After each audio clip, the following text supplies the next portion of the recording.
ધર્મેશભાઈ, આ જે બ્રિજ બન્યો 9 વર્ષ થયા જે બ્રિજ બન્યા અને 55 કરોડના ખર્ચે બ્રિજ બન્યો છે, આ બ્રિજની હાલત તમે જોઈ રહ્યા છો, કેટલું ગંભીર કહેવાય? બિલકુલ, આ તો ખૂબ ગંભીર કહેવાય. જે રીતના 9 જ વર્ષની અંદર જો આ રીતના પિલ્લર જર્જરિત થઈ જાય અને ગમે ત્યારે કંઈ પણ ઘટના બની શકે, કેમ કે રોજ આ બ્રિજ પરથી હજારો વાહનો જાય છે અને સુરત સિટી આમ પણ બ્રિજ સિટીના નામે ઓળખાય પણ છે.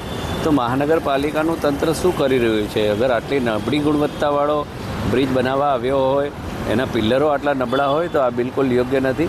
અને એમ પણ ગયા વર્ષે જ્યારે ગંભીરા બ્રિજની ઘટના બની અને કેટલા લોકો મૃત્યુ પામ્યા હતા ને એના બાદ સરકાર સફાળી જાગેલી અને સરકારે તમામને આદેશ આપ્યા હતા કે ભાઈ ગુજરાતના તમામ બ્રિજોની ચકાસણી થાય, એની ગુણવત્તા નક્કી થાય.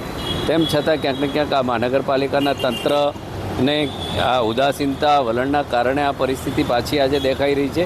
આ જર્જરિત છે. રિપેરિંગ કામ ભલે ચાલી રહ્યું છે, પરંતુ 9 જ વર્ષની અંદર જો પિલ્લરો આ રીતના નબળા થઈ જાય કે આ રીતના જર્જરિત થઈ જાય તો ક્યાંક ને ક્યાંક આ બ્રિજ જ્યારે પણ બન્યો છે એની અંદર ભ્રષ્ટાચાર થયેલો છે. એના જે પાયાના જે મિક્સ વસ્તુ વાપરવાની હોય એમાં ક્યાંક ને ક્યાંક નબળી ક્વોલિટી વપરાઈ હોય તો જ આ બ્રિજ આ રીતના જર્જરિત થાય. આ રીતનો પિલ્લર જર્જરિત થવું એ ક્યાંક ને ક્યાંક ગંભીરતાનો વિષય છે.